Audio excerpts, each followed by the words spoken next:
The U.S. government is about to run out of their budget as Speaker of the House Kevin McCarthy attempts to avert a government shutdown until the end of October. A Grand Rapids nonprofit filed a complaint against their former CEO and former director of finance for embezzling millions of dollars. Sparsh, our interview correspondent, sat down with the senior student government to discuss plans for this year's homecoming dance. All this and more on Pegasi News Network. This is PNN. Good morning, I'm Tanya Patel. And I am Krishna Mano. Welcome to the third episode of this year's Pegasi News Network. Our top story this morning is the looming government shutdown here in the U.S. With more on this is our global national correspondent, Madeline. Thanks, Krishna. I'm Madeline Sizemore, and unfortunately, Miller was highly affected by the radioactive fish from week one. This week, tensions are incredibly high in the Republican House as a government shutdown is looming near. The Senate returned from a break during August, giving them 4 weeks to make a decision on the fiscal year of 2024. The House returned September 12th, giving them only 3 weeks until the fiscal year ends on September 30th. In the next 4 weeks, it is crucial for a decision to be made regarding all government spending. If this decision is not made, it will lead to a government shutdown, which means that all federal employees affected by the failure of the bill passing are told not to report for work. However, they do get paid retroactively. Any federal employee that are deemed essential, such as law enforcement, continue to work but under no pay. The bills that are being passed are called the 12 appropriations bills.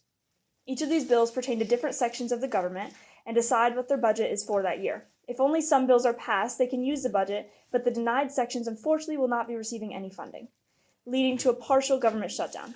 That's all for this week. Hopefully, us and the PNN receive our end of the budget. Back to you in the studio.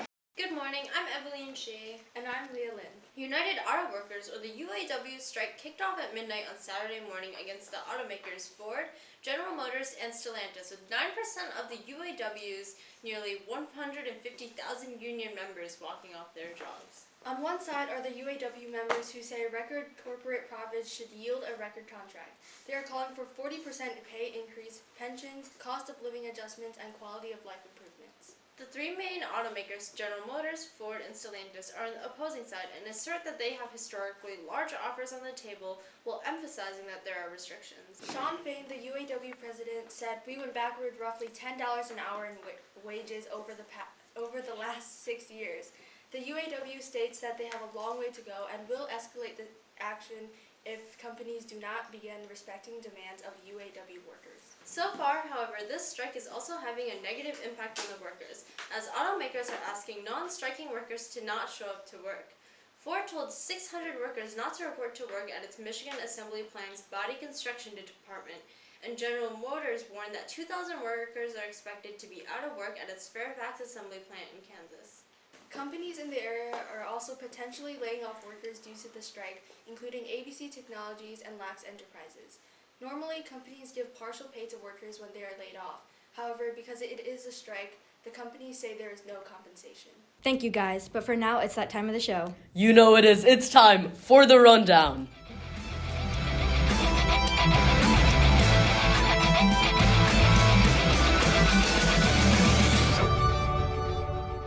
As always, we'll have 1 minute to report as many stories as possible. 60 seconds on the clock and go. A black bear sighting at Disney World this week forced the Magic Kingdom, part of the theme, to close. Senator Chuck Schumer, a Democrat from New York and the majority leader, will no longer enforce the dress code for the Senate, which has required members to wear formal clothes for the past years. Former 35-year-old NFL player Sergio Brown is reported to be missing after his mother was found dead in Chicago suburb. Michigan State University officially terminated their contract with football coach Mel Tucker amid investigations into sexual harassment allegations against him. Canadian Prime Minister Justin Trudeau accused the Indian government of killing a citizen on Canadian soil.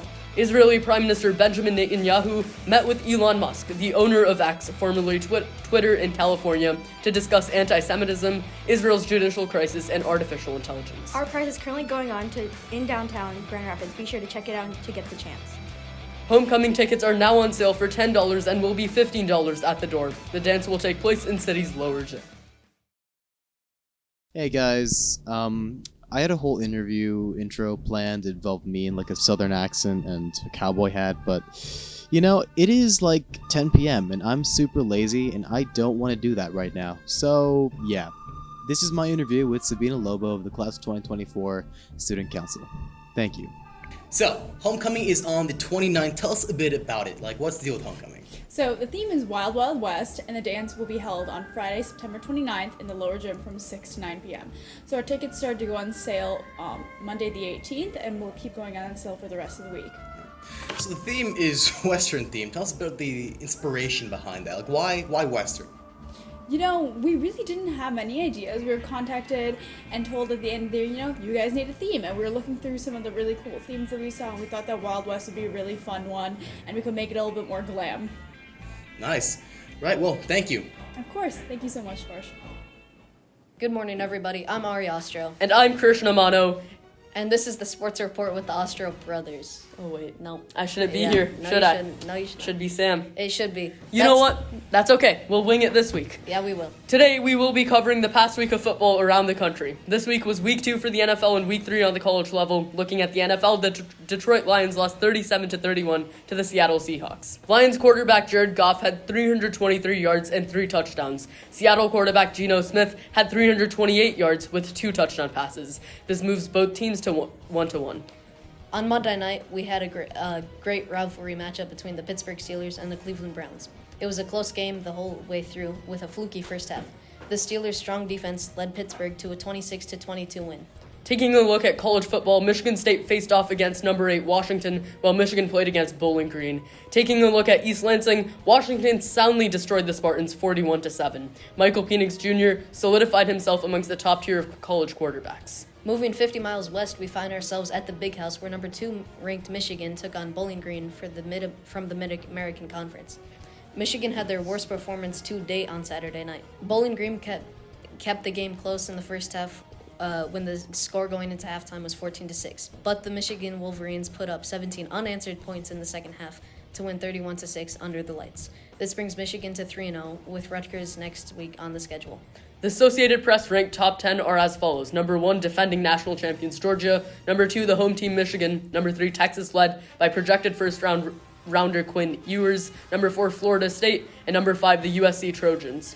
Number 6, Ohio State, set to face off number 9, Notre Dame. Number 7, Penn State with a Big Ten matchup versus Iowa. Number 8, Washington playing California. Number 9, Notre Dame with a 4-0 record. And number 10, Oregon with potential Heisman winner Bo Nix. That's been it from the Sports Report with the Ostro brothers. Well, just one Ostro brother. Don't forget to watch the NFL game tonight, the New York Giants versus the San Francisco 49ers at 8 p.m. We'll see you next week.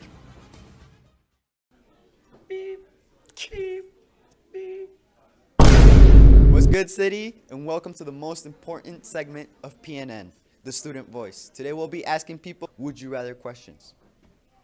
Name. I didn't do it. I am here with James. All right, and James, would you rather always feel sticky or always feel itchy? Itchy. Why's that? I don't know, because sticky feels gross. Right? Like itchy, just like it's irritating. Like sticky feels just like gross. You'd rather, I guess, yeah, it doesn't hurt though. All right. I'm here with Miss Jones. All right, Miss Jones. Would you rather be rich and unhappy or poor and super happy? I'm gonna say rich and unhappy. Why is that? I think you can kind of buy happiness. There's some things I could buy that I think would make me pretty happy. So I'm gonna go with that one. All right, you heard it. Sticky. All right, we're here with Willie. All right, Willie.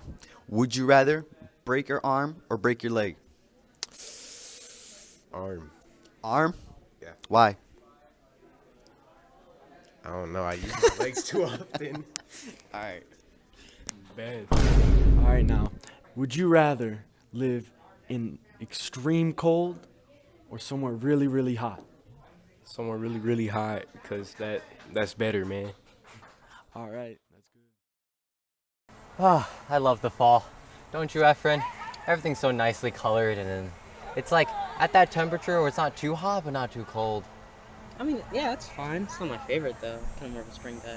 I can eat donuts at Robinette's without any shame, okay? I could go on the trampoline and hop around with the 7th graders, and I would not get any weird stares at me. Like, look at that apple right there. That's only in fall. Well, I mean, I disagree with a lot of your points. You know, like, sweets are not my usual thing, you know? So I'm not pumpkin spice kind of guy, you know what I mean? Did you just diss on pumpkin spice?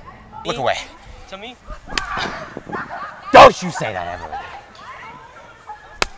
Okay, wait. Let me explain myself. Okay. First of all, I just prefer like holidays that aren't in fall, like Christmas and. I can do that again. I would like. I can do that I would again. prefer not to. Okay. Okay. But like Halloween's not really my thing. Halloween? Think about that, friend. Thanksgiving's not that cool. What do you mean? It's just food, man. I can do that anytime. You know what I can do at Thanksgiving? I can do so much. I can eat that turkey whole. Do you know how many times I've stuck my hand into that turkey, ripped its guts out, and then swallowed it whole? I don't usually think you buy it with guts in it. Maybe I'm buying the wrong turkeys. Maybe. Well, I don't know. I just think that fall fell off.